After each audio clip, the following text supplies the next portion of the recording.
Hi guys, welcome back to my YouTube channel Chat with Christy. I'm going to show you how I made my carrot stew for the very first time in my life. So I'm just going to scrape all the carrots and scrape it first so that it will be sparkling because the back were already bad and not looking so nice. So I'm just going to scrape it, cut out the bad parts and make sure that they are all neat. As you can see, they are looking very neat already. And I move on to doing the washing. As you can see, I've done all the scraping for the carrots and I'm going to wash them right now. So I will put them in my sink and wash it like twice so that you can have a very neat and healthy carrot for your stew. Yes, so I will just wash it and wash it very well, wash it out and wash it again. Make sure that they are all clean right now, and then I'll move on to start cutting. I was already cutting before I remembered myself to record, so I'll go ahead and cut them in small pieces. The reason is so it will make it easier for my blender to just blend it quickly, because if I leave it and not cut them in pieces, of course the blender might be overworking itself. So this makes it easier. You may not need to cut it so tiny, but just so it makes it easier for the blender to work on, and I'll just pieces them a little more so that I can go ahead and start blending.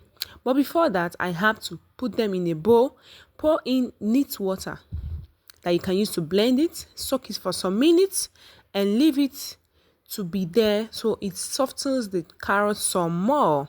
Yes, so this is my carrots all cut or chopped, as you may want to call it, and soaked in the water that I'll use to still blend it when I'm ready to blend it. Yes, it's looking yummy. So I'll just go ahead and keep it, and this is when it has soaked. So I'm about to blend them. I'll just put them in my blender and blend it in batches. I don't need to overload the blender, and add some onions to it so that it can give me that. As you can see, I'm still using the same water that I used to soak the carrots, and I'm about to begin to blend it in my blender. Yes, so it blends and blends, and make sure you have a smooth paste for it before you pour it out so that it doesn't have lumps or have small piece of carrot in your stew. You want it to be smooth as possible. So I add some more water and blend, and add again and blend until I get the perfect mixture. Yes, I keep blending and blending and blending until I get a smooth mixture. I check, is it smooth with my toner?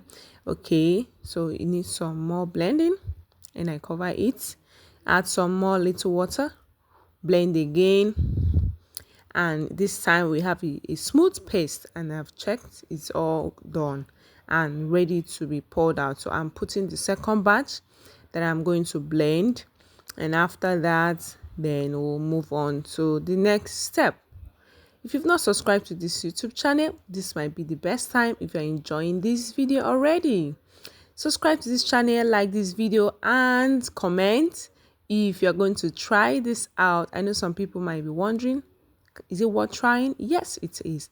So I've added my onion, and this is my frozen ginger and garlic mixture. I just added it in the second one to just blend this and give it a good mix, because I love a lot of ginger and garlic in my stew or jollof rice or anything that needs it. So I've blended everything, and I just rinsed it a little water. This is my pepper.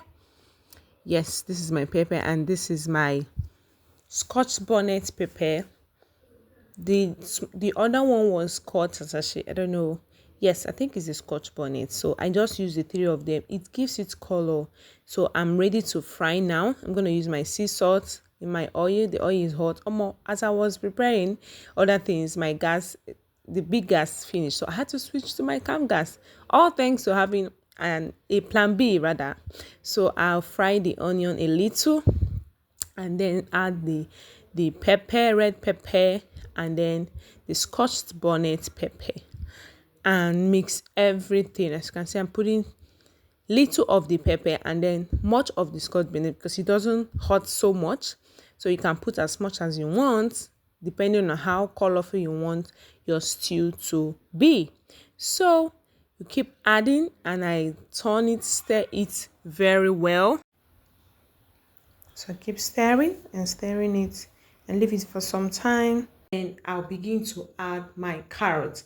Now, if you blended everything together, you don't need to separate it. You can just pour everything at once, of course.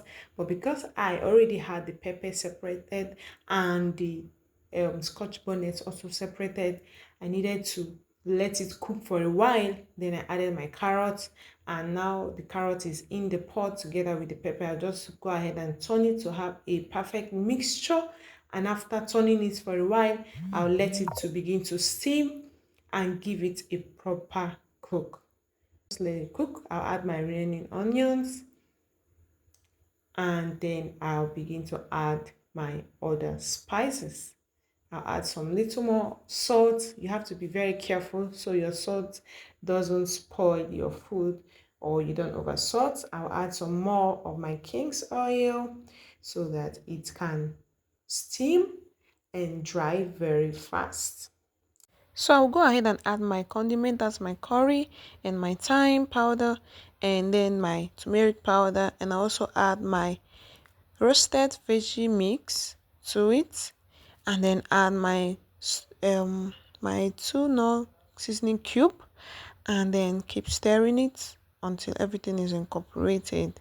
Remember, I am also going to add my chicken stock which was frozen, and after adding it, after it has cooked, I'll add that one, and then our stew will be ready. So I'm just going to turn it so it doesn't burn and leave it for some minutes. And here we go, 10 minutes after it is ready. Here is what we have. Carrot stew is ready. Come with me, let's enjoy with our chicken already in the freezer. I hope you like this video. Subscribe, like, and share, and click the notification button. Until I come your way again, bye.